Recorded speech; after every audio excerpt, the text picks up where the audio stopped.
match launch lecture, Developing Cultures of High Quality Care. We, as the match team, believe passionately in development of a high quality care and a culture of high quality care. And we just quickly wanted to tell you a bit more about match. It stands for Multidisciplinary Action Training in Crises and Human Factors. After we won an initial £12,000 bid from the London Deanery, we developed an interventional team training pilot, which we've delivered to 2 teams at the Real London, 2 perioperative care teams. We've then gone on to win the Herbert Frederick Day Award of £35,000. And that's why we're here, to launch that and our vision of developing and delivering a robust training tool across Barts Health for team training. As many of you will know, these are the Barts Health vision and values, and this is about putting these words into action. We, as the match team, have been inspired and driven by the writing and lectures of Professor Michael West. Professor West has written over 20 books and 200 articles on this topic, and is very interested in the links between enlightened management, performance, innovation, creativity, and how that impacts on the workplace. So it is with great pleasure, pride and thanks that we welcome Professor West.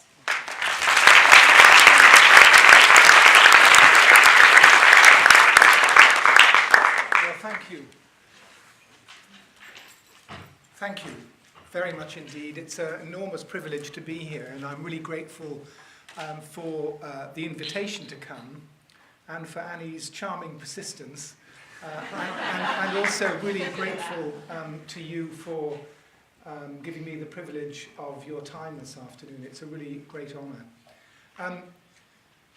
For me, the big challenge about these issues to do with how we create circumstances within which we can deliver really high quality, compassionate, safe care for the people in our communities comes down to something very fundamental but very profound, and it's about the kind of cultures that we create in organisations. And that's a word which kind of is bandied around and floats around the place, but culture is the way we do things around here. It's the way we do things around here. So when a newcomer comes into the organisation, what they pretty quickly learn is the way we do things around here. It's not what we say, it's the way we do things. And if they see patients being treated as tasks, if they see patients being treated with incivility and with briskness and impatience, then what they learn is that's the way we do things around here. And with the best will in the world, it's likely to impact upon their behaviour and how they interact with patients. Whereas if what they experience when they join the organisation is they see people interacting with others with compassion. What does that mean? That they're taking notice of patients, that they're responding with empathy to the patients that they're interacting with, and they're taking action as a consequence of those feelings of empathy. If they see people behaving with compassion and behaving with civility towards patients, then they learn that's the way we do things around here, and then that's what they do. So creating cultures is about creating the environment which impacts on everyone's behaviour. And the challenge is, well, how do we create that within NHS organisations, especially given the context of huge demands on the service, lots of changes taking place, huge pressures on people in their day-to-day jobs? How can we create those kind of cultures? And what I want to propose this afternoon is I think that there are 6 really important ways. There's probably a dozen or 2 dozen or 3 dozen, but we've got an hour. So I want to talk about 6 topics and maybe get your comments as we go through.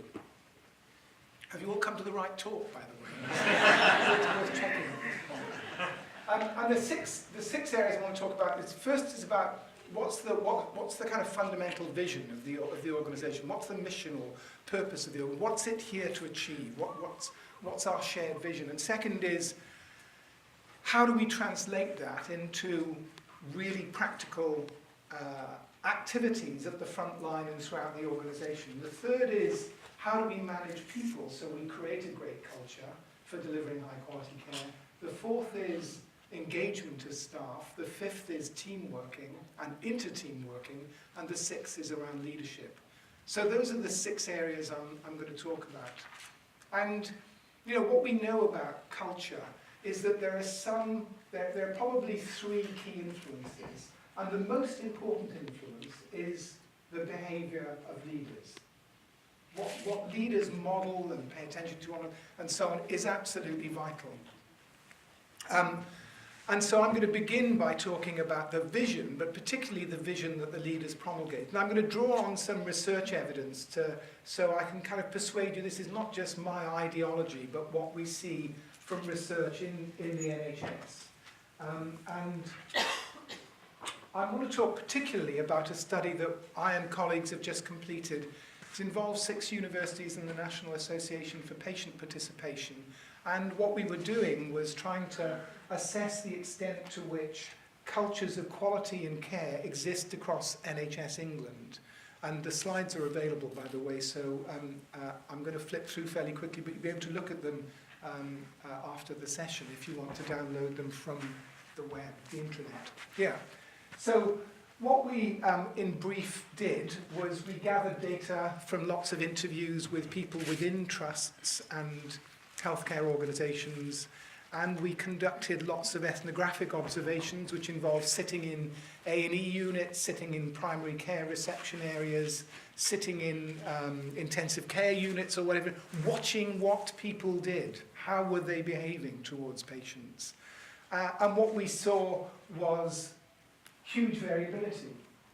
There were many very bright spots of care where compassion was clearly visible in practice, and there were dark spots, and those varied between organisations. But even within organisations, we saw very bright spots coexisting right next door to dark spots. And so, you know, what really was clear to us was that there was huge variability within the NHS in terms of the existence of cultures of quality and care. And the challenge for us is to say, how can we make all of those dark spots, bright spots as well, at the same time as continuing to lift the level of quality that we see within the NHS. We engaged with patient and carer organisations. We used the National Staff Survey data. We used the National Patient Survey data. We surveyed over 650 clinical teams across the NHS and so on.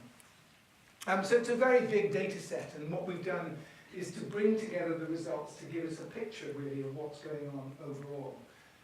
We also have been using the National Staff Survey data set. I have the privilege of being involved in the design and then the running of that over a 7-year period, and it's just the most amazing data set from the point of view of a researcher, because what we're able to do is to look at how trends emerge over time, but more importantly what we're able to do is to link the National Staff Survey data over time to nationally collected outcome data on things like mortality and patient satisfaction and infection rates and the Care Quality Commission indicators of quality of care and financial performance and so on. So it's just an amazing data set, and because it's so large, we're also able to control for lots of other factors that might explain the sorts of relationships that we discover.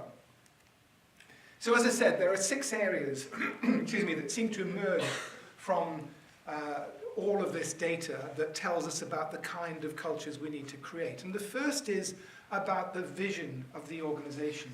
And virtually every organisation in health service I go into has a wonderful statement about what it wants to try to achieve. And usually it uses the words high quality care and safety and patience, and increasingly actually uses the word compassion, which is a bit of a breakthrough in the last... I even heard the Secretary of State use the word about 3 months ago. It would be unthinkable, I think, even 2 years ago. So, you know, there is I think, a shift, and partly as a result of the Francis inquiry. So most organisations have a vision statement which is around quality of care.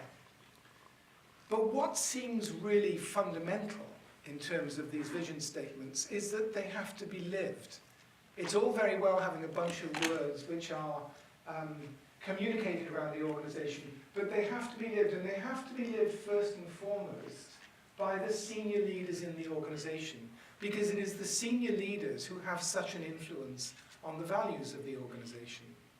Because people look to the senior leaders to see what is it they're paying attention to, what is it that they're monitoring, what is it that they're giving us feedback on. And for example, when we look in the minutes of board meetings over an 18-month period, what we found was that very often quality and safety was not an agenda item, or it didn't figure in the minutes to anything like the extent that conversations about, for example, targets or financial performance or productivity were figuring in the minutes. So in only 18% of the board minutes that we looked at were patient complaints ever mentioned. And often quality and safety, if it did appear in the agenda, was very low down. But what our data also showed was that where the board seemed to be more focused on issues of targets or financial performance or productivity or whatever, it seemed to be picked up by the staff, because in the staff survey, staff were much less positive about their ability to deliver high quality care within the organisation. They tended to be much more negative about their ability to do that.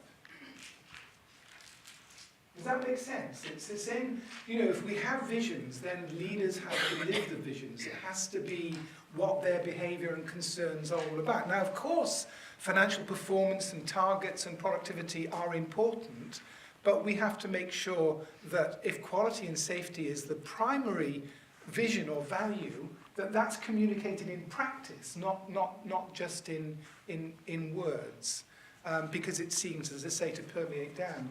And also that was reflected in the objectives that the boards articulated. So we asked board members to tell us what their objectives were. And where we found that most board members were just listing objectives primarily to do with productivity or financial performance or whatever, that also was reflected in the attitudes of staff who seemed to feel that they couldn't deliver the quality of care within the organisations that they wished to. So the point I think that I want to make, first of all, is that it is vital that we've got visions about the difference we want to make, because people are inspired by visions. They get behind visions. It gives them a sense of meaning through that the work we're doing is here to really make a positive difference in our communities. But that has to be mirrored by leadership behaviour where the primary concern is with delivering high quality, compassionate care. Any comments or questions? I'll pause every now and again and give you an opportunity to comment.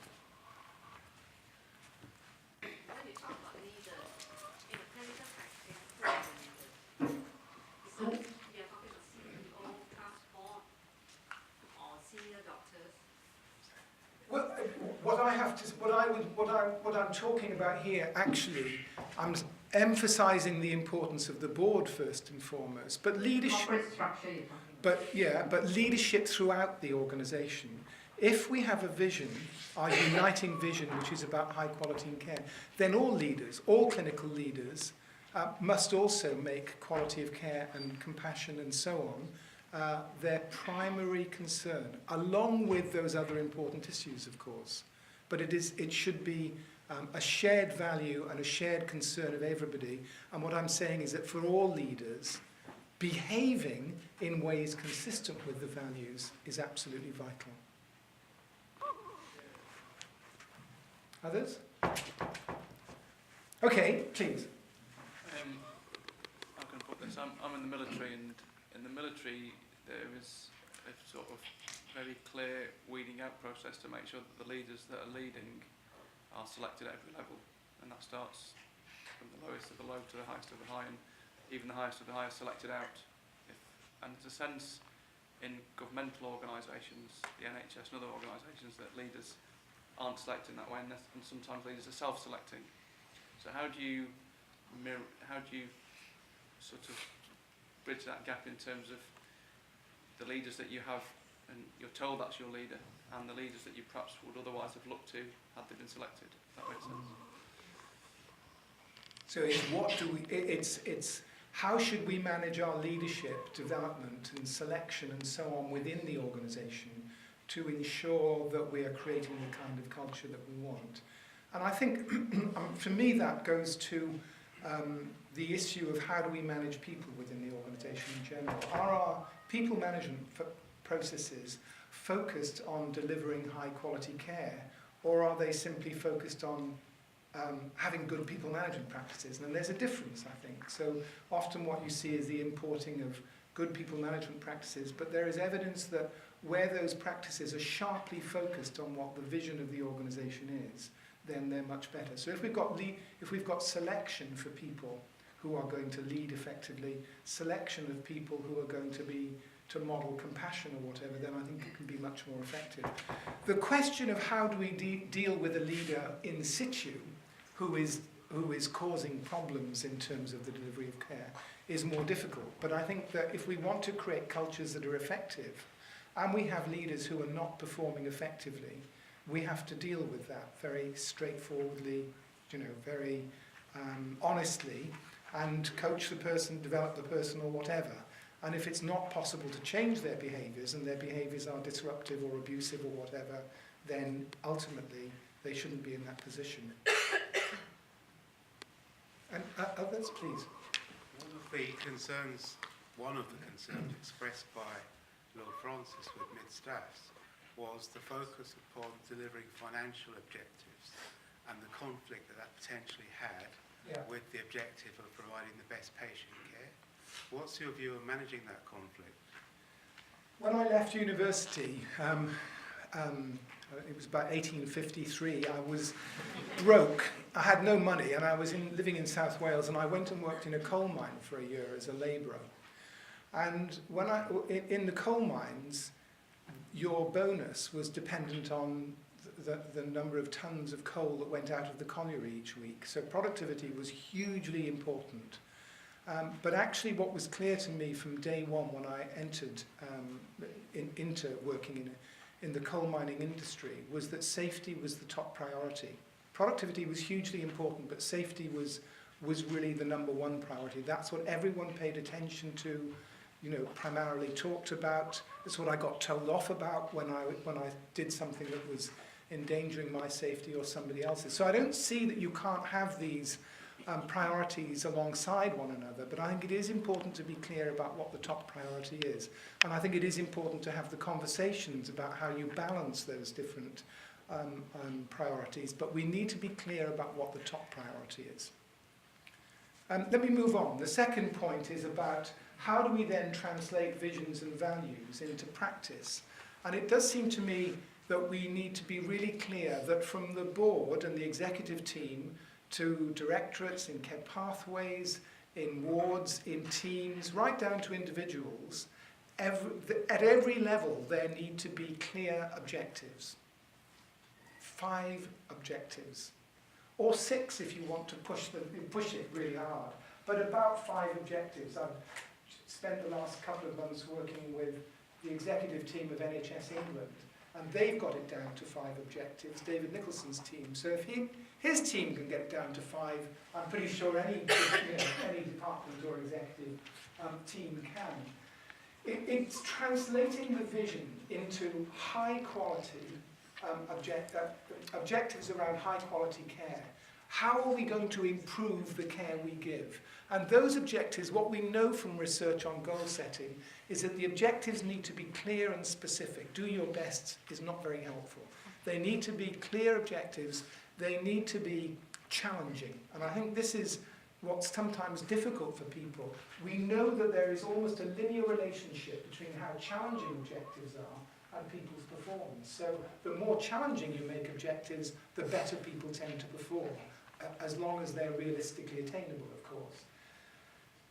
Part of the problem, I think, within the NHS has been a culture that has said if you don't achieve your objectives, then you're in trouble, or somehow you failed. So, we need to be focused on rewarding people, praising people, for encouraging people, for making progress towards the attainment of objectives, not just meeting objectives. Somebody from a national organisation said to me, a few weeks ago, we shouldn't be giving increments to people who've not achieved their objectives. Well, that's a recipe for telling people not to set themselves challenging objectives and stretch their performance. Our observation of boards and executive teams across the country is that they're very poor at setting objectives for them as a team. So they have the corporate plan or whatever, but often they haven't set their own team level objectives. What are we as a team uniquely going to add? And that tends to permeate then throughout the organisation. So at directorate level, at individual team level, across the NHS and NHS England, we found that teams generally had not set clear, challenging objectives for themselves. 5 or 6, by the way. And certainly they hadn't done the thinking around how do we measure our progress towards achieving those objectives. Because if we set objectives, we need to know how well we're doing throughout the year in terms of our progress towards those objectives. Or if we haven't got any means of measuring our progress, then we're not going to be able to improve performance continually. And one of the objectives, by the way, of all teams, it seems to me, of any team in the NHS should be, one of the 5 or 6 objectives should be improving the effectiveness and cooperativeness with which we work with other teams within the organisation. That might also be teams outside the organisation as well, in order to deliver high quality patient care. Make sense? So setting objectives, it's translating the visions into, okay, how are we going to improve things? And let's be clear about how... John Berwick, who's heading the government review of cultures of quality and safety, said in a talk at the King's Fund recently, if quality isn't improving, it's going backwards. And that, I think, is really an important statement, and I think it makes absolute sense. If we're not continuing to try to set objectives to improve the quality of care that we deliver and the safety or the compassion with which we deliver it, then it's going backwards. Any comments or questions?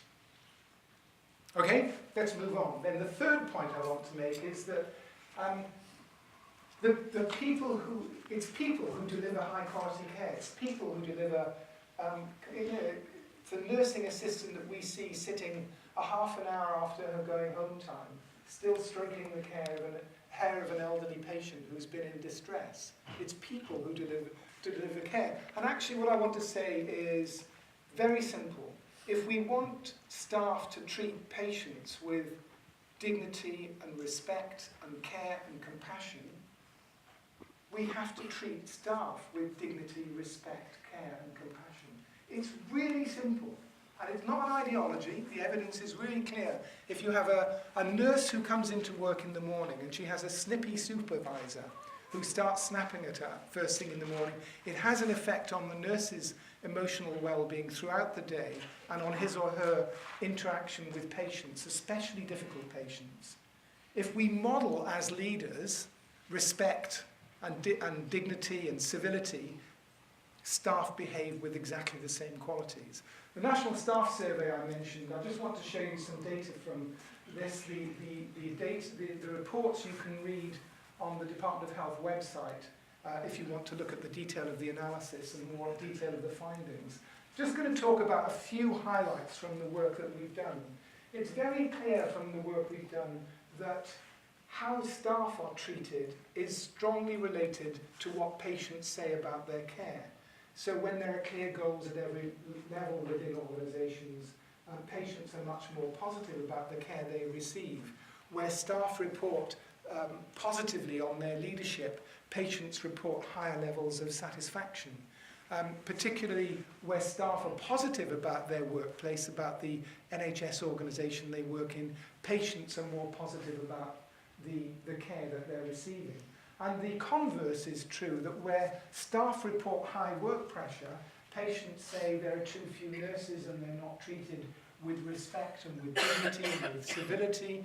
And where staff health and well-being is low, then what we see is that patients report poorer quality care, and the Care Quality Commission ratings of quality of care and financial performance are worse in those trusts where there is poorer staff and health and well-being. And by the way, we're looking at these relationships over time. These are not just cross-sectional analyses, so we can look at how changes in staff experience predict subsequent changes in patient experience, and the relationship is always stronger from staff experience to patient experience than vice versa. So we know pretty much the direction of the effects. We published a paper, I and my colleagues, back in 2002, showing the relationship between human resource management practices in NHS organisations and patient mortality. This is in the acute sector. And another paper in 2006 where we did a longitudinal analysis showing the relationship between human resource management practices and mortality. By the way, the human resource management practices were a stronger predictor of mortality than, for example, number of doctors per 100 beds or GP facilities per 100,000 population, and so on. But what the new analysis we've been doing has shown us is that where you increase the spread of human resource management practices to include more staff within a trust, then mortality subsequently falls. So, you know, I mean, what I'm saying is not kind of in any sense, should not be surprising. If we treat staff well, if we manage them well, you get better outcomes. It's just that we've now got the data to show it. But what the data also show is that it's not just about, you know, having everyone have an appraisal, when we know that about, something like 76% of NHS staff report having an appraisal, but only about 40% of them say it was a useful conversation. And what our data show is it's having the useful conversation that predicts staff engagement, which in turn predicts outcomes. So it's not just about having HR practices in place, it's about having high quality in place. It's about making sure that those processes are worthwhile. Why waste 35% of the staff's time in the NHS having conversations that they don't find useful or helpful? And by useful or helpful, I mean the conversation should involve setting clear objectives for the person, agreeing them.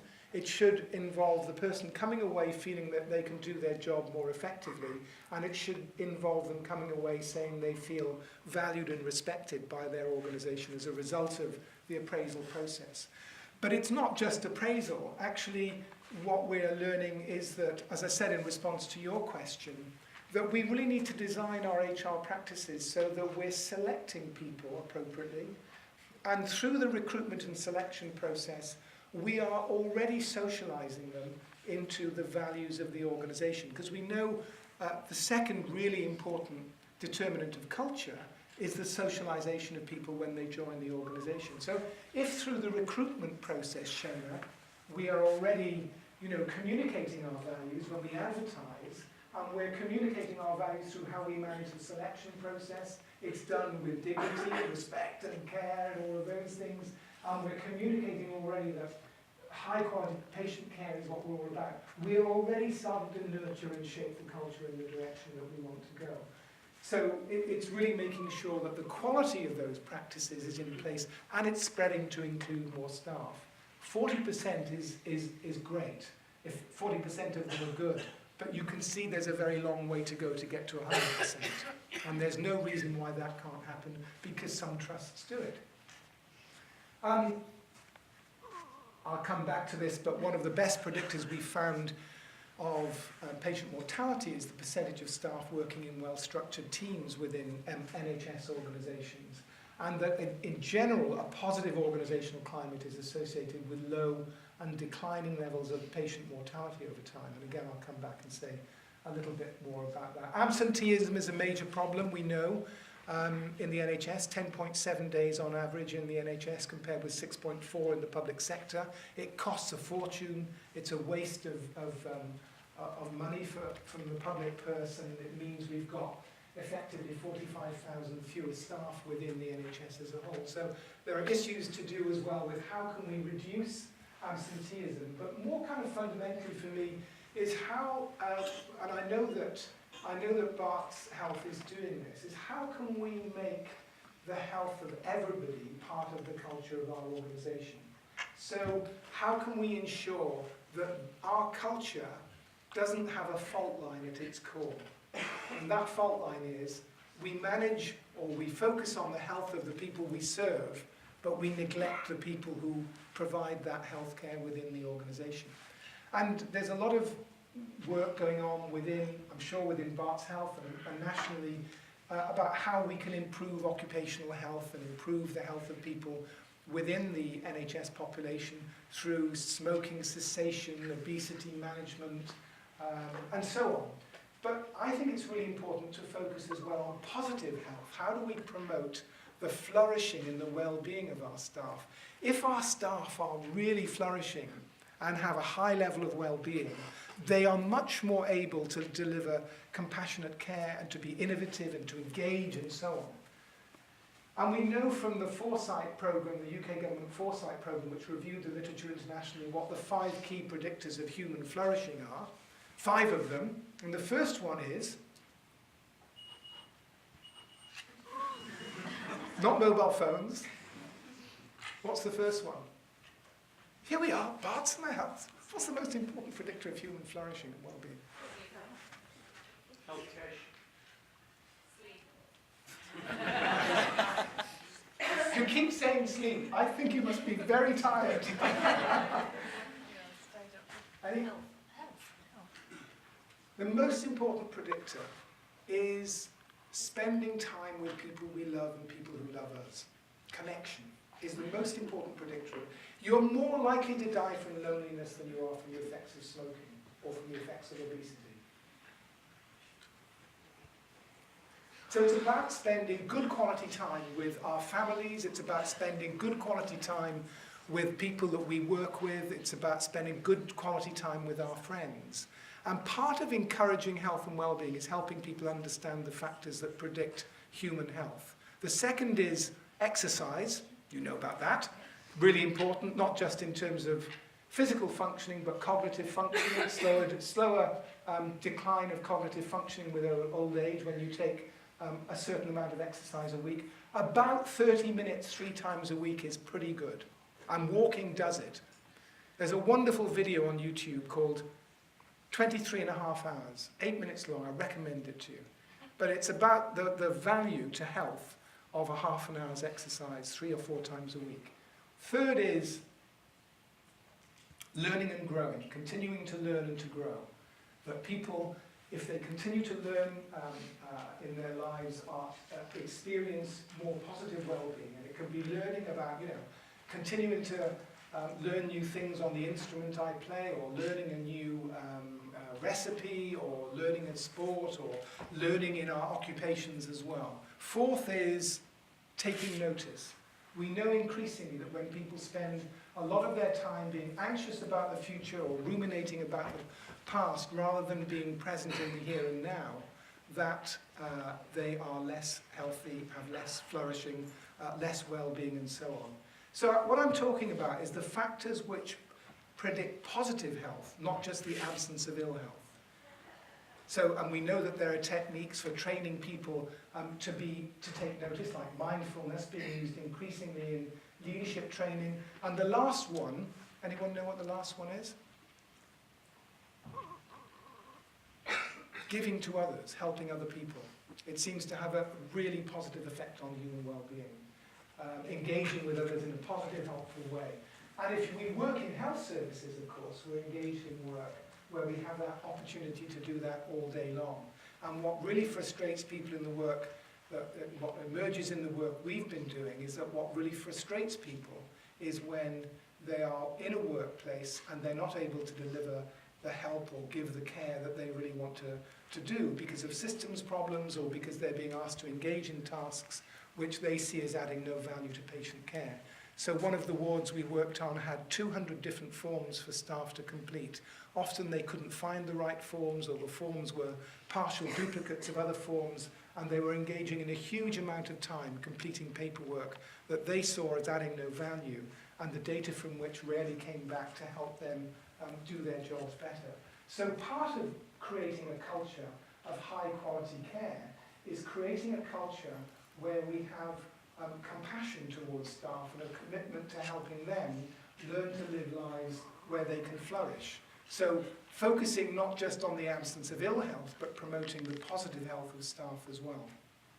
that make sense? Questions, comments? Please. How do you promote a positive health of staff? How would you do that? Because Well, I think one, it's really interesting when I ask the questions about what are the factors that promote positive health. People don't necessarily know. One is to reinforce how important spending good quality time with family is, and making sure that you're having time with friends. And so it's educating people about what constitutes good health. It's making, for example, courses available around things like mindfulness. It's also reinforcing a culture where staff are able to give high quality care. It's promoting a learning environment within the organisation, so staff are constantly encouraged to learn as professionals, as well as encouraging them to learn in their private lives as well. So I think it's about educating and encouraging people to live well. Yeah. And do you know what's really important, actually? I didn't say, and your question has prompted me to say, it is about the people in this room modelling those behaviours. It's about the people in the room recognising that ridiculous overwork is detracting from individual health. It's about recognising that if we're not looking after our own health and well-being as leaders and modelling that, then it has an impact on the culture overall. Other comments or questions? Is it also about feeling that you're doing something worthwhile and you're contributing to society as a whole, that sort of thing? Yeah, I think that makes a huge difference. And certainly when you're engaged in an occupation which is helping other people, then that has an enormous impact on health and well-being. There's no doubt about that. And for me, it's the most profound advantage of the NHS. It has 1.4 million people whose raison d'etre in their work lives is helping their fellow human beings. Wow! Private sector organisations would die to kind of capture that sort of level of motivation. Okay? Let's move on another step. In the staff survey, what we found was that the most important predictor of outcomes, I'm just illustrating the outcomes here from the acute sector, this is hospital performance. The most important predictor in the staff survey over time of performance is the level of staff engagement, which is measured in the staff survey by 3 elements, which is advocacy of your organisation. Would you recommend family members to come and get treatment here in this organisation? Would you recommend somebody to come and have work here within the organisation? The second is intrinsic job engagement, how excited you are and involved you are in your job. And the third is involvement in decision-making, the extent to which staff report that they are engaged in decision-making, that they can contribute their ideas for new and improved ways of doing things. The most important of those 3 in predicting outcomes in mental health trusts, primary care, in the acute sector, in ambulance trusts, is involvement in decision-making. Are staff being asked to contribute their ideas for new and improved ways of doing things? Are they able to implement change to make a difference? Are they consulted about changes which are going to affect the way that they work? And if we're going to create cultures of high quality care, we have to, as leaders, create the circumstances within which our staff feel motivated to offer their ideas, to implement changes and so on. That seems to me the core leadership challenge in the NHS, is how we can change from command and control cultures, which are typical in NHS organisations, to cultures of involvement and engagement of people contributing their ideas. And we've just completed an international survey of research on cultures of high quality care in healthcare. And the one cultural type which does not seem to work in any international setting in terms of high quality care is command and control cultures. And that's typical of NHS organisations. We've got to, as leaders, engage people, involve them in decision making, get their ideas, to ensure that we create cultures of high levels of engagement. How do we do that? Well, I'm going to challenge you again, because I think I want to argue that there's something pretty fundamental that we as leaders miss about how you create cultures, and that's to do with what is the kind of core nature of being human. Over the last 12, 15 years, there's been a tectonic shift in our understanding in psychology of, if you like, what makes people tick. What makes people tick is their emotions. We kind of think of ourselves as cognitive beings, you know, but actually our emotional well-being is really core to our behavior and our motivation and our creativity and our cooperativeness and indeed our compassion. So, if you take the top 5% of the population in terms of levels of positive affect and the bottom 5%, there is on average a 10-year longevity gap between them. If you expose people to a virus, like a cold virus, and you induce positive emotion in some beforehand, they are significantly and dramatically less likely to develop the cold as a consequence.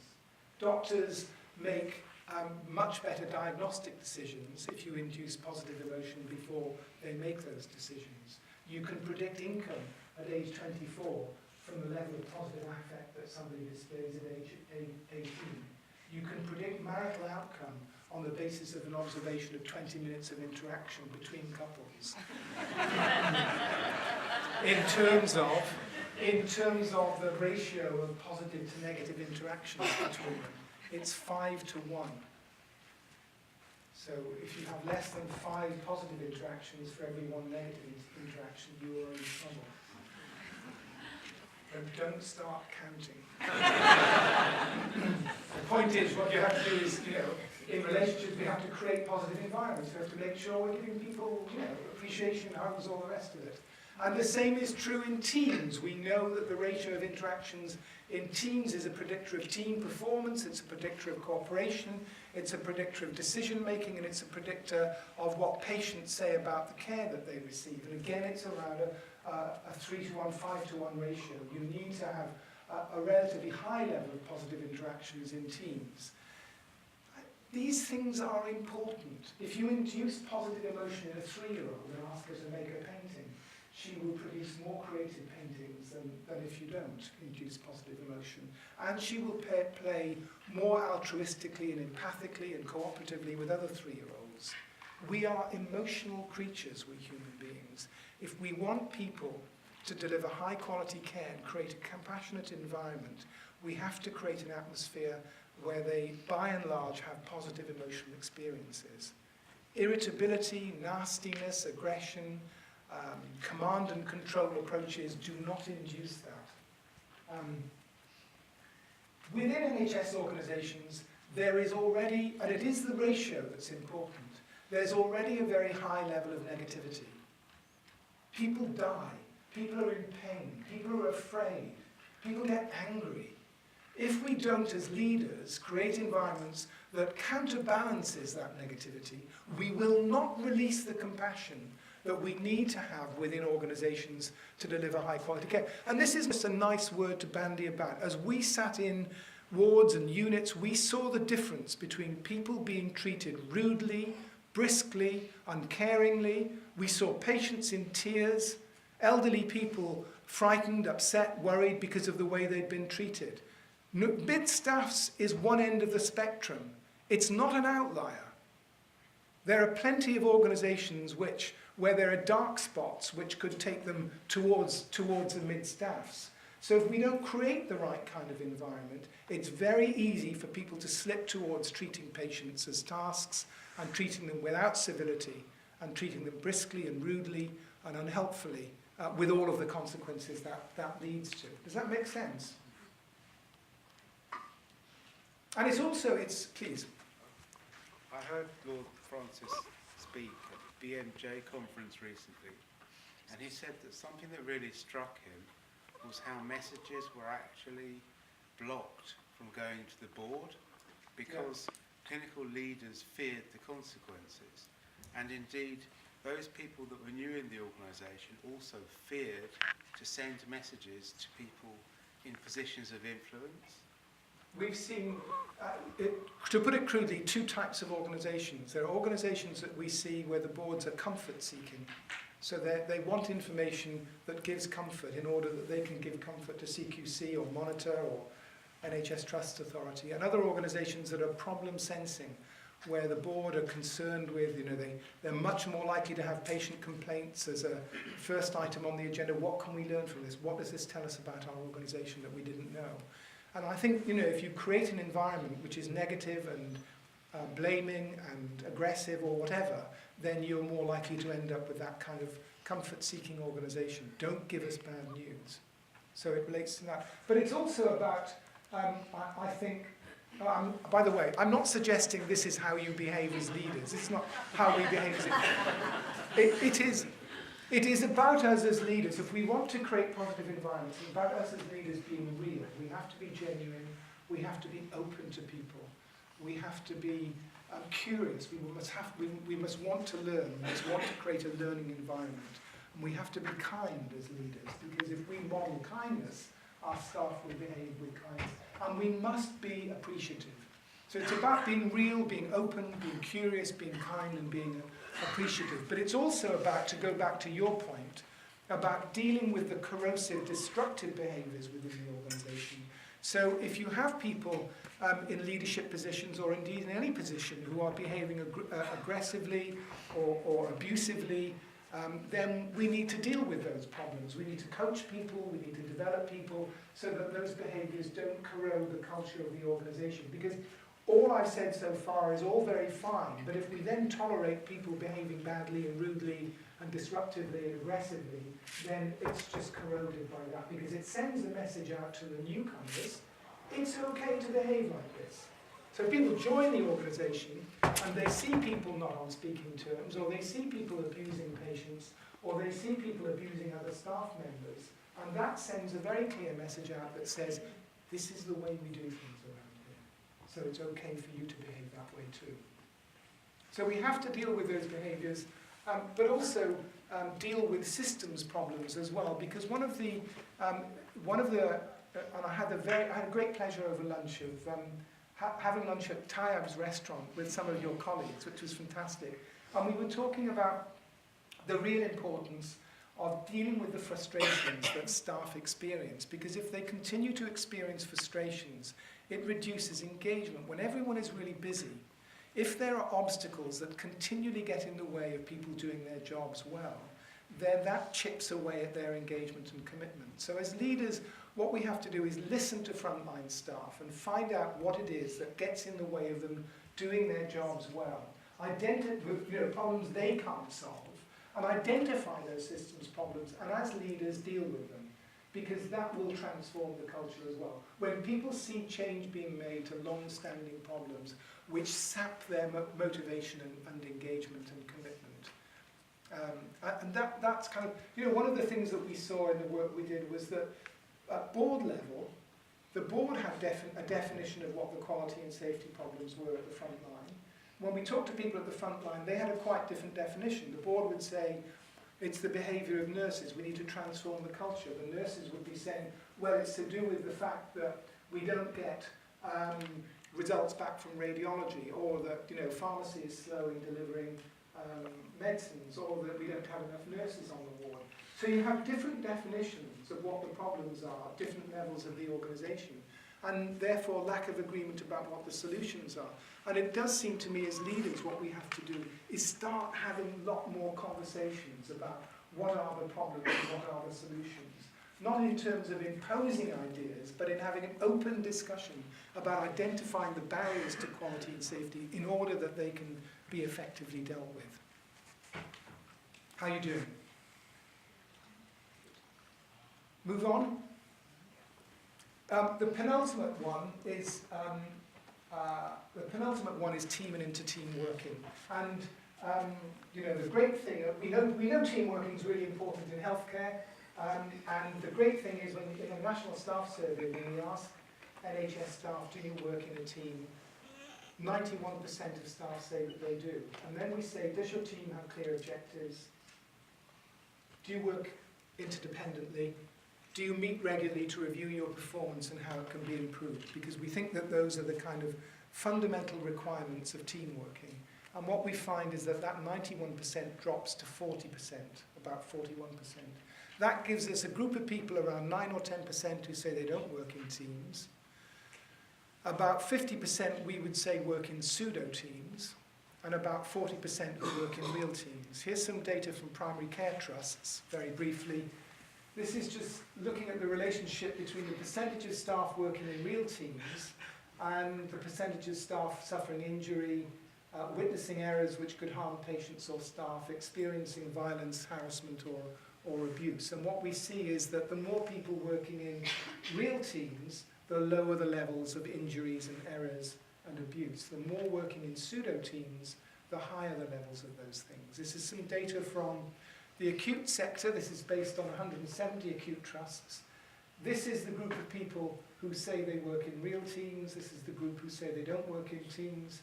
These are people who say no to one of our criterion questions. Do you have clear objectives? Do you meet regularly? To review performance? Do you work closely together?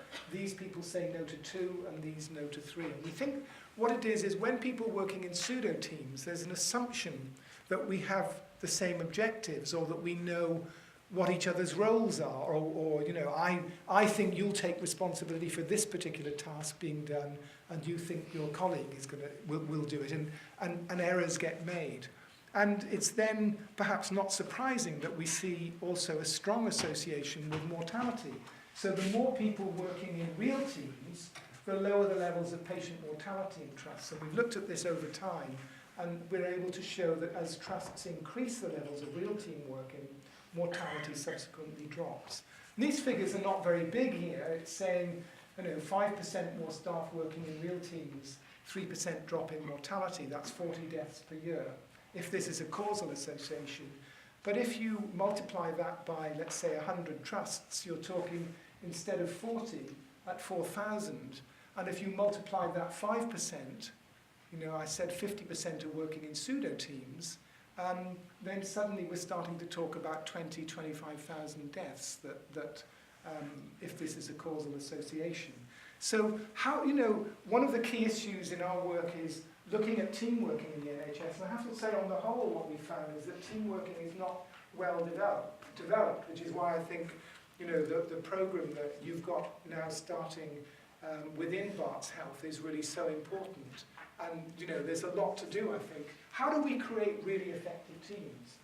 4 quick points. The first is we need to make sure that they are teams, that they're real teams, that they're bounded. By that I mean people need to know who's in the team and who isn't in the team when the team is working. I told you that we did a survey of 650 clinical teams. The biggest problem we had was identifying teams within NHS organisations. So we would be given the names of team leaders. We would ask the team leaders who were in that team, and they'd say, well, there are these 5 individuals. And then we'd ask the 5 individuals who the members of their team were. And in virtually every case, we got 5 different responses. And we asked teams, what are your objectives? Please let us know what your objectives are. And however many people we asked, we got we got that many different responses. And they were not clear or specific, they were not challenging, and they were not measurable. I would say that, what we need to do is, as leaders, is to make sure that teams are clear about their membership, but even more importantly, make sure that their objectives for the next year or whatever are clear in terms of improving quality and safety. And as I said earlier, one of the 5 objectives of every team should be improving the effectiveness with which they work with other teams within the organisation or outside if they have to work, for example, in integrated care settings. And it's also about making sure that we've got the right people on the teams and dealing with, as I said earlier, people who are derailers. If you have somebody in a team who is rude or aggressive or abusive, it is disastrous in terms of team performance. It just is. You have to deal with those behaviours, and otherwise it just corrodes team functioning. We are not good at dealing with high levels of conflict as human beings in our teams and in our organisations. So if people are rude or abrasive or whatever, or equally if people are not pulling their weight and not performing well, we have to deal with those sorts of problems. And really, very importantly, from my perspective, teams need to take time out on a regular basis to improve to reflect on how they can improve their performance, what it is they're trying to achieve, how they're going about it, and what they need to change to improve their performance. There is a pathology within organisations generally, and certainly within NHS organisations, of everybody working so damn hard that no one ever stops and says, well, let's just take a step back and reflect on what it is we're trying to achieve and how we're going about it. What could we do differently? How can we be more effective? What are the systems problems that are getting in the way? What are the irritations that keep occurring? Our data over a 20-year period of studying what we've called reflexivity shows conclusively that teams that do that on a regular basis are more productive, much more productive, and much more innovative in delivering high-quality patient care than teams that don't. So our role as leaders is to really ensure that all of our teams are regularly taking time out to review what it is they're trying to achieve, to set objectives, and to change the way they do things in order to be more effective and innovative. Please. One of the problems we have in the NHS is that our teams aren't stable. They, one day in theatre it'll be Team A, and the next day it'll be Team B, with some members the same and new members joining. Sure. And that will change every day. So can you train individuals in good team working? And does it have the same effect as training a small, complete team? Clearly you can. No, I don't think it has the same effect as training a small, complete team, but we don't always have that luxury. So cockpit crews are a good example in commercial airliners, that you have different people coming together every day. They've usually not met. Nevertheless, the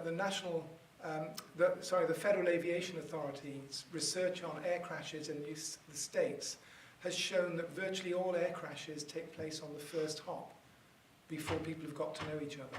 So just the initial getting to know each other is really important. The way that cockpit crews operate is to have very clear protocols, and people are trained in those protocols of what to do when and what to do when problems arise, so that in a sense the teamwork is built in. But part of that teamwork is also about recognizing that we're still human beings. Francesca Chan in the University of Neuchâtel, I think it is, has done a piece of research, this is bizarre, but showing that when in surgery people introduce themselves by their first names at the beginning of surgery, if they just introduce themselves, the rate of post-operative infections is significantly lower. It's extraordinary. And it kind of goes along with that finding from the FAA that most crashes occur on the first hop. So I think the answer to your question is we can train people to work effectively in those situations, but we have to have very clear protocols, and we also have to encourage people to recognize that the human emotional factors are very important, that we need to create the right kind of environments for people to work effectively together. Just things like introducing ourselves can be really, really powerful. And the last point I want to make, because I'm aware I'm out of time, is about leadership. And to say that as leaders, it is our values that shape the culture. So we can learn lots of leadership techniques and skills and all the rest of it, but it's about how we are as human beings. And I think we need to really ensure that leaders lead from their values. Each of us have strong values that matter to us, and we need to make sure that the particular values which matter to us as individuals are the foundation for our leadership. And I want to talk briefly about 6 values that we know are important in human communities around the world. The first is wisdom and learning. We need wisdom and learning in human communities. We need to have learning environments where we want to acquire knowledge in order that we can make a difference. One of the medical directors that we have been working with goes out to the nuclear industry to learn about managing risk and safety. He has a really profound commitment to learning. If we want our organizations to develop, we need leaders who are committed to wisdom and learning, acquiring knowledge in order to enable the organization to deliver high quality patient care. The second is courage. We need leaders who have the courage to have a vision. And as I talk about these, if they chime with you, then really that should be the basis of your leadership. There may be 2 or 3, but they should inspire your leadership, and people should know that's who you are from the way that you lead. And it's the courage to have a vision, the courage to persevere. Perseverance seems to be a hugely underrated leadership quality. The courage to have integrity and stand up for what you believe in as a leader. The courage to deal with the difficult people. And the third is humanity. That's about the value of kindness and caring. If we haven't got leaders who are modelling humanity within NHS trusts, we are lost. And the fourth is justice. If we want people to engage, they have to believe that the organisations they work in are just organisations where people are treated fairly and honestly and equally, and where there is a commitment to creating a just organisation that where people are treated fairly by their leaders, by us. And the fifth is prudence. That what we've seen in the NHS is what we've come to call priority thickets. Wherever we go in NHS organisations, there are so many priorities, you can't possibly know what the priorities are anymore. And there are so many initiatives. We need leaders. We, leaders, need to be prudent in the way that we lead. We need to be prudent as well in our interpersonal interactions. I've talked about the kind of emotional environments that we create. When you receive that email, or when you have that interaction where your blood boils and you are furious, and you sit at 11 o'clock at night at your computer typing out a bomb of email, finding that particular word that will cause that we're prudent and we hold back and we say, wait, I'll wait 24 hours before I send this damn thing, because of the damage it will do. Or better still, we go and talk to people face to face. Forgiveness is really of fundamental importance in organisations if we're to create compassionate organisations. If we as leaders are not able to forgive each other and work through problems, then we are corroding a culture of compassion within our organisations. And finally is wonder and optimism and spirituality. I mentioned the coal mines. What made working in that challenging, difficult environment so positive was that everyone looked out for each other's safety. And there was just the most amazing level of humour in the organisation. So, it created a safe, supportive environment. NHS organisations are about hope and optimism and gratitude. I haven't emphasised enough today, we must express appreciation to the people that we lead. You can't do too much of it unless it's false.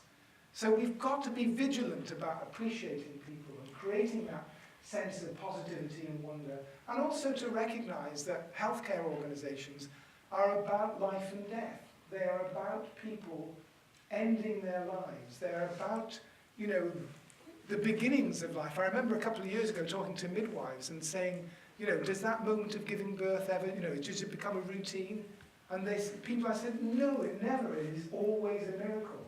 These are spiritual places, religious or not. These are spiritual places. And if we lose as leaders, if we don't have leaders who embody that wonder and spirituality and that investment in the work of these organisations, then we've lost what is core to the culture. So it seems to me vital that we as leaders don't just kind of come from a set of leadership techniques, but we come from what is a core value for us as individuals in order that we truly shape the culture of organisations. Because cultures are built on values. Those are that's the basic DNA of the culture of organisations. Thank you very much for listening. It's been a pleasure.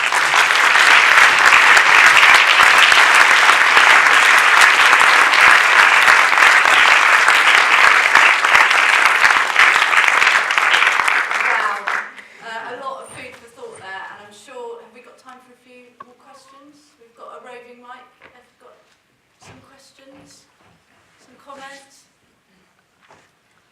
A lot of the leadership the big thing that is apparent was going to get is a lot of targets, not objectives, but targets set by the government, whether it's 4-hour ways, 18-week ways.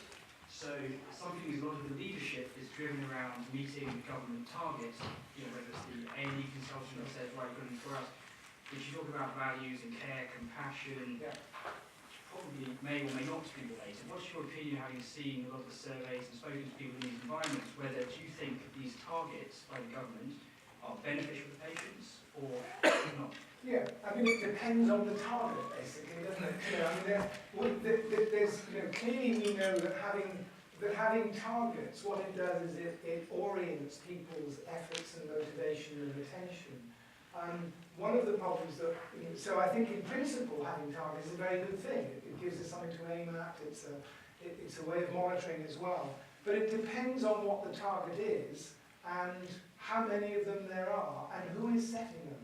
So what we've observed over the last 4 years is that there are too many organisations which are involved in setting targets and standards in the NHS. So what you end up is a kind of fractionated leadership where different organisations are setting targets which may be contradictory or may be overlapping or whatever, and that we need to have more national coordination of that target setting process so it's not distorting local behaviours, and we need to regularly review them to see the impact they're having on behaviours.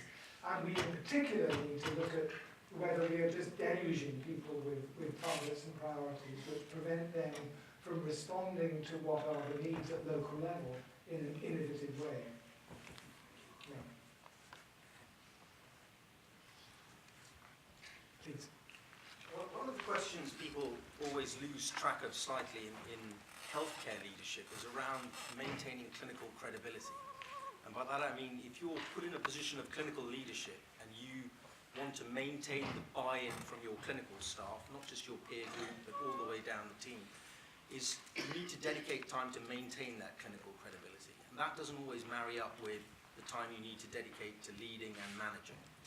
What sort of solutions do you have for people to, because I think people get it wrong. And the minute you're viewed as a manager rather than a clinical leader, they disregard things. The buy-in is lost. Yeah, I was chatting with Ajit on the way over here about this issue, and it's not a UK issue.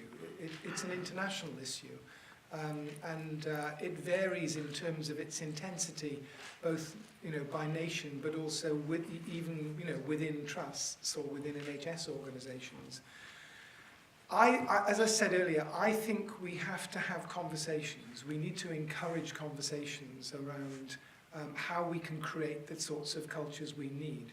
So we need to have conversations about those issues with clinical and non-clinical colleagues, and to recognise that actually if we're to achieve the organisations and the cultures we want, clinical leadership is absolutely fundamental. We absolutely need clinical leaders, more clinical leaders, on NHS executive teams. I would like to see more people with clinical backgrounds or with clinical sympathies as non-execs if we could achieve that somehow. Because I kind of worry that we don't sometimes have enough clinical leaders at that level. So in a sense, what we need is to change the culture amongst clinicians that views management and leadership as somehow, going over to the dark side almost. Do you know what I mean? And exactly. I mean, that's the point we were making about the self-selection of leadership in clinical roles. yeah. Is often the people who should be leading don't, because they are so passionate about the clinical care they deliver, and they see it as an either-or. And we need to create not just a cultural thing, but actually in real terms of dividing someone's job up. We need to give them the ability to deliver high-quality clinical care as well as leading. Yeah. And create the space for that so that it's effective. Yeah. I mean, one of the positive developments at national level is the formation of the Foundation for Medical Leadership and Management that Peter Lees has set up in the country. That's beginning to create a space within which there's much more discussion about these issues. And in the first year of operation, they now have 2,000 clinicians who've joined. It's small beginnings, but it's grown so rapidly. But we do have to change. We do have to change the culture and create the conditions. I absolutely agree. Hello. I'm also from a military background, so I understand where you're coming from. But also, it goes back to the fact of whether leaders are born or whether they're made, which is everlasting. But also the importance of targeted and appropriate leadership training. And it's interesting looking at clinicians where they feel it could be either or, so delivering expert and excellent care or managing and leadership, when actually the whole thing is there. It's it's empowering them to believe that they are leaders, and also ensuring that we have the right training in place to allow people to build on their strengths and not just actually highlight weaknesses and say, you've got to work on that. No, we should be building on strengths here. And hopefully Shona going forward will be showing us what we can do with the appropriate timely leadership training that hopefully will come to Barts Health. Yeah, and just one other thing I would say about that is I think that just as healthcare should be about evidence-based practice, that in terms of how we run organisations and how we manage leadership development, and we need to, as much as possible, have evidence-based practice. So we need to draw on the research literature around what works in leadership and leadership development in order that we can create the kinds of cultures and organisational systems that we need. I think there should be that mirroring of approach. That's very helpful. But I'm sure you'll all agree it's been an absolute privilege to have Professor West here, and I'm sure we'll keep up links with him. We're really honoured and proud that you could join us today, and there's so many things for us to think about. So thank you, Professor West.